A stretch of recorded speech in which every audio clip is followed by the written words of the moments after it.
So what we want to learn today is this. We want to continue from where we stopped yesterday. Remember, in our yesterday's class we started with the HTML basic and we learned the following: who is a front-end web developer, our stack, which is HTML, CSS, JavaScript and React. How to create a simple project on VS Code, we learned that yesterday. How to recognize HTML tags, examples of HTML tags and how to code them, what are HTML attributes.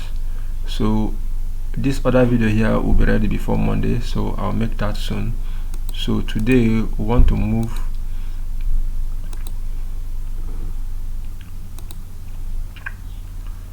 to the business of the day.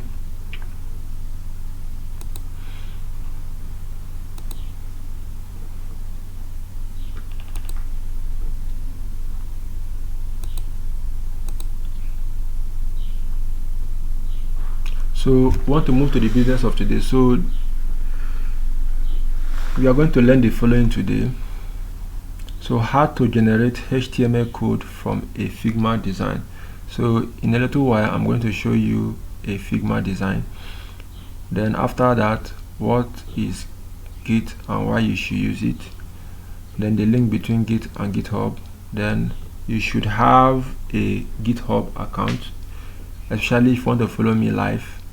Then how to push your code to GitHub with Git command line, how to clone a project with Git, how to merge branches with Git, and how to pull from a Git branch.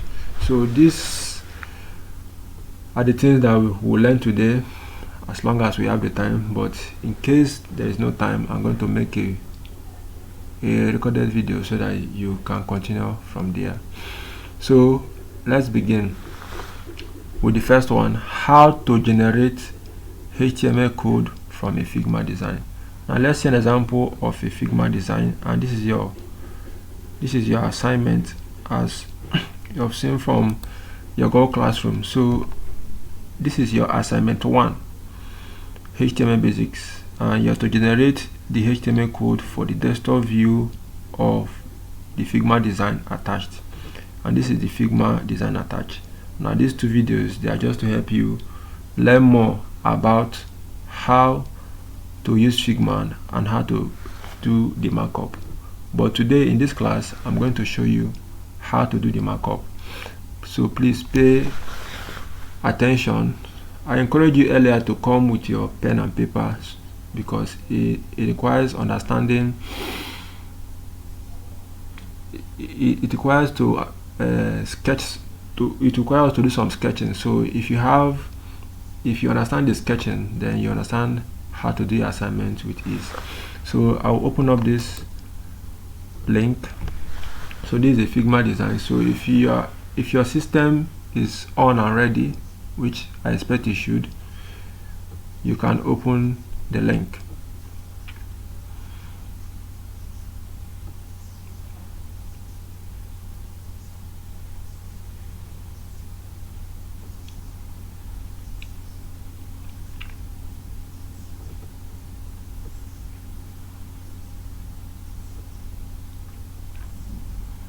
So it's going to take some time to load. So while it's loading, let's consider some of the principles that we are going to learn. But before that, I want to open up my VS Code. So let's go to the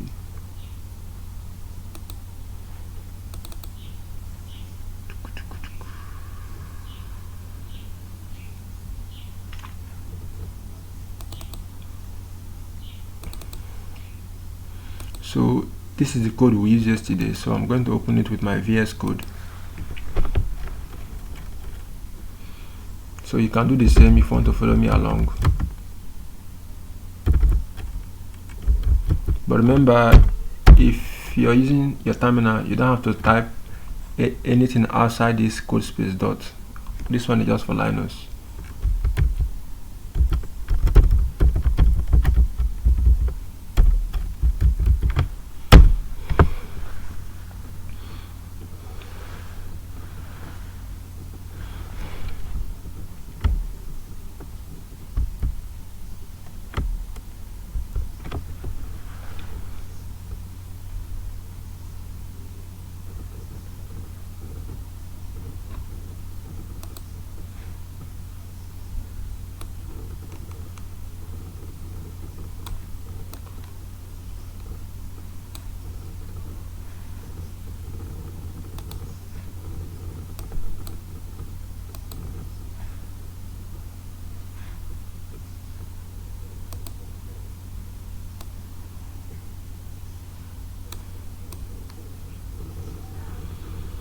Okay, so let me check if it's already open.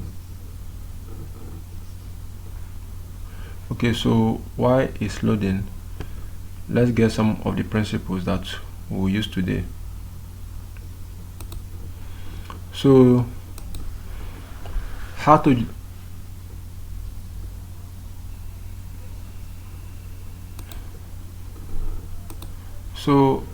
to generate HTML code from a Figma design. Now, a Figma design is just like a website, but you can't host that website. Users can interact with that website, just as we'll see shortly. So for you to be able to generate the HTML code, you have to learn how to analyze the website. So you need to know where is the navbar, which is an image, which is a text, the spacing, like the margin and the padding, which is a link, which is a button. Then when you know how to analyze the website in that way, then by applying the principles that is shown on the screen, then we can generate the HTML code for it. So steps to generate HTML code from a Figma design. So the first step is this: take any code to be a box. Then the next step is group, arrange content or sections into an invisible container. An example of that is div and section. I will learn about this today. So div and section, they are used to group related tags for the sake of CSS. So for the sake of styling your website to look the way you want, or the way it's showing you on your Figma design, you must learn to arrange content. Then the next step, now draw the boxes, taking text and image as box. So anything that is a tag, as we learned yesterday, the HTML is used for structure. So anything you see on your web page was added using a HTML tag. So that HTML tag, just take it as a box, and I'll demo that soon. Then now add the text or image symbol. So this is the next step. I'm going to demonstrate all this. Now add the appropriate tag name on top or below each box.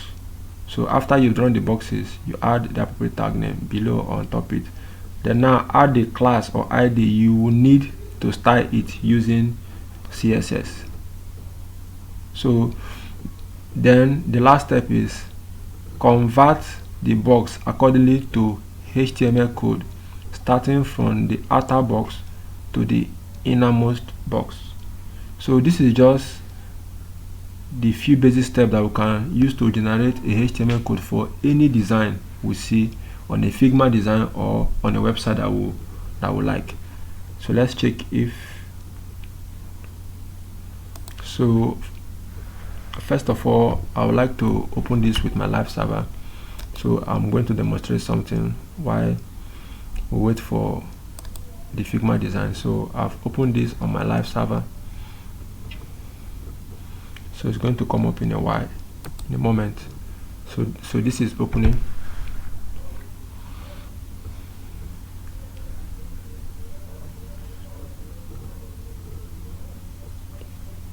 So this was what we did yesterday, and for what we did yesterday, if I click on this home, you see it takes me back to home.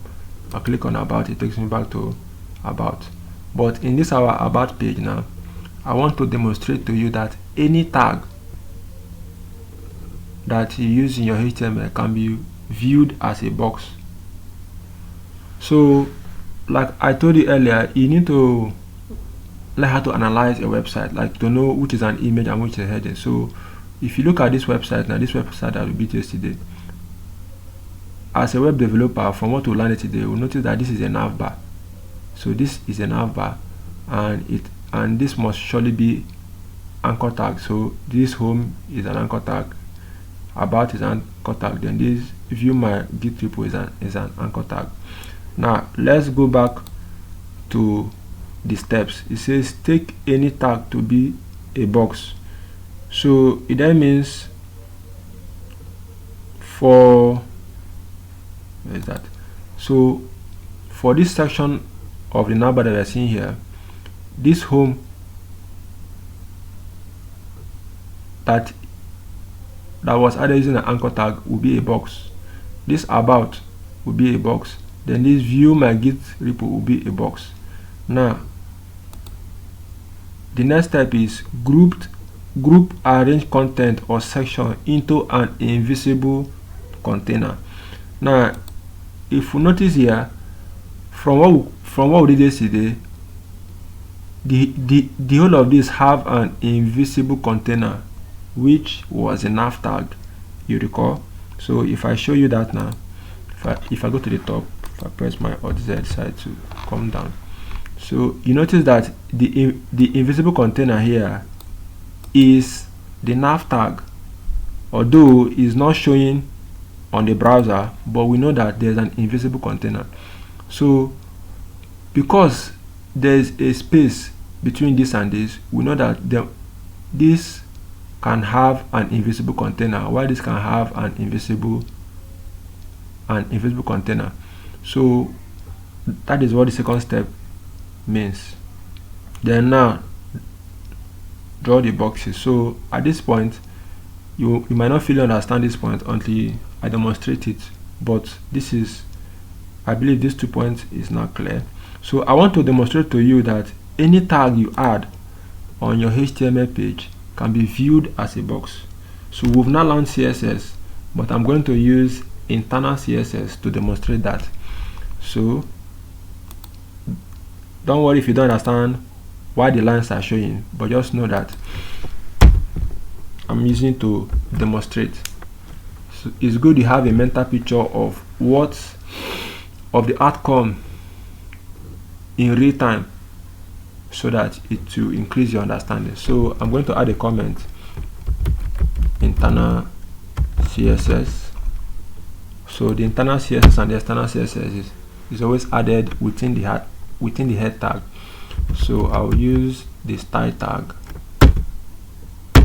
then I'll use a global selector, then I'm going to add my border of 1 pixel solid red. Then just so that we can see the spacing, I'm going to add some margin and padding. So margin, so I've not taught you all this, but it's just to demonstrate something. So just focus on the output that we see on our browser.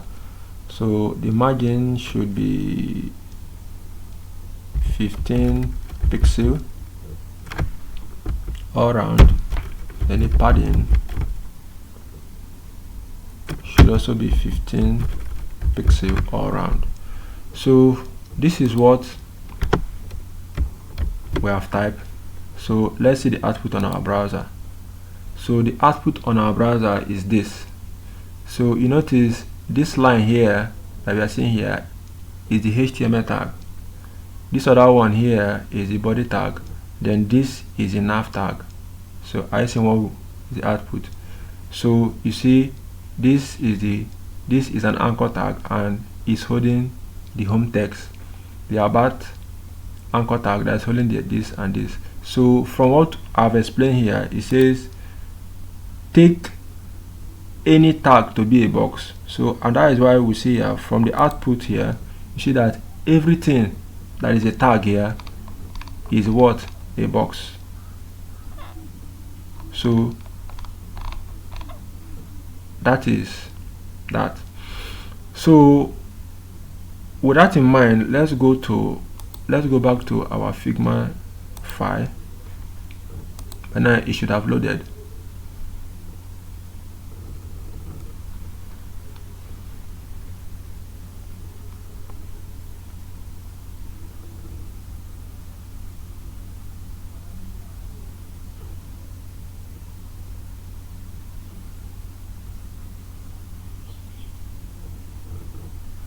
Okay, so I'm going to zoom in. So to zoom in, if you're not using your mouse, you just hold your Ctrl and plus. so that will zoom in. But if you're using your mouse, you just hold your control and move your wheel forward to zoom in, then move your wheel backward to zoom out. So I'm using a mouse, so I'm going to use my wheel. And of course, in order for you to see this, it will ask you to continue with Google, especially if you have not signed up. So if you signed up, you will be able to see more things. So now this is a website. This is a Figma design. Is a portfolio website about a developer. So we notice this is, so I don't want to be seeing all this mouse, so I can remove that by clicking on this drop down here. Then I will uncheck multiple player cursor. So if I uncheck that, I will not be seeing other people's cursor. So I've done that, so it's only my cursor that you'll be seeing. So now this is the first section of this website. Then inside it we have the navbar section, because we know the navbar is used to navigate from one page to another within a website. So unless it's leading you to an external website, just as we learned yesterday. Then inside this section 1, we also have a hero section, which is this. So when you receive a Figma design like this, and okay, let's scroll down. So this is what the website looks like. So the assignment I gave to you was to generate the markup or the HTML code from top to bottom, that is to this part here. So by applying these rules, I'll demonstrate to you how to generate the HTML code for the navbar and for these other sections. So let's begin applying this. So I have an online tool here called AutoDraw. So I'm going to move this closer. So move this to the last. Good. So I have an online tool here called AutoDraw. So it's going to be my pen and paper. So you can draw along. So the first rule is this: take any tag to be an invisible box, or take any tag to be a box, then group arrange content or sections into an invisible box. Now by analyzing this website here, we have seen that there is a difference between this section and this section. Actually, you notice that there's a space here. So anything that looks arranged means you have to group them using an invisible container, and the grouping is important for CSS purpose, because you have to style it to look the way it is. So by analyzing this website now, or this Figma design, you notice that I will have an invisible container here that groups the navbar. Then inside the navbar, you notice that there is a bit of space between here. So for CSS purposes, I'll have an invisible box A here, which can be a div, and an invisible box B here, which can be a div or a list tag, anyone you want to use. But there should be a box here, there should be a box here, apart from the first invisible container, which is a navbar. Then in this box A, I'm going to have an image tag, because this is an icon, and I'm going to add it using an image. Then inside box B, I'm going to have 4 boxes, which is box A, box B, box C, and box D. So let's start drawing now. Based on the second point, group arrange content or section into an invisible container. So I'm going to do that now. So let's do that. So I'll come here, I'll choose my shapes. Oh, that is actually the network is poor from my end. So I think I think this one is the square, so let me try. Okay, is it? So I'm going to have this. So now this big box now represents the invisible container that is holding the nav bar, which is the nav tag from what we did yesterday.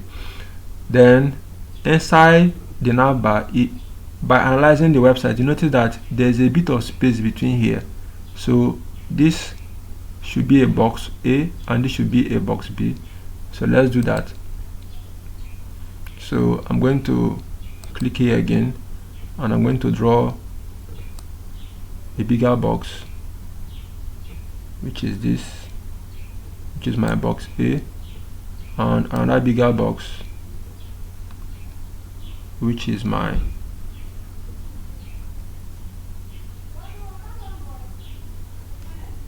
box B. So you see now it's taking shape.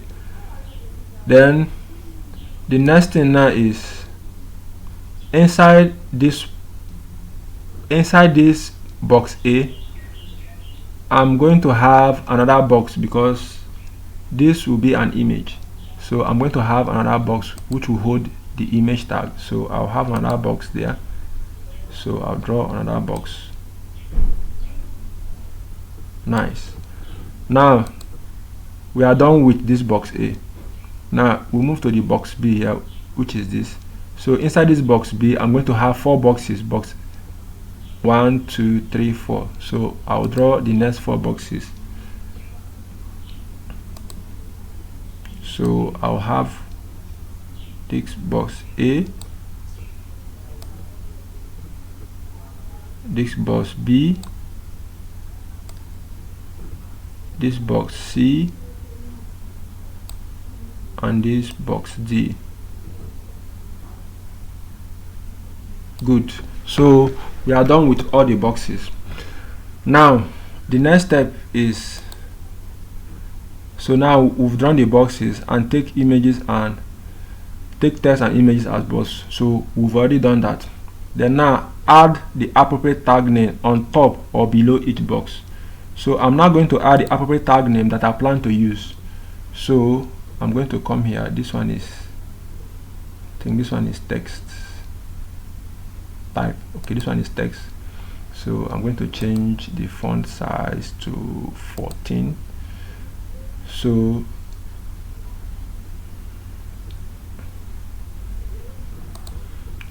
I'm going to put here, so I'll have here my nav.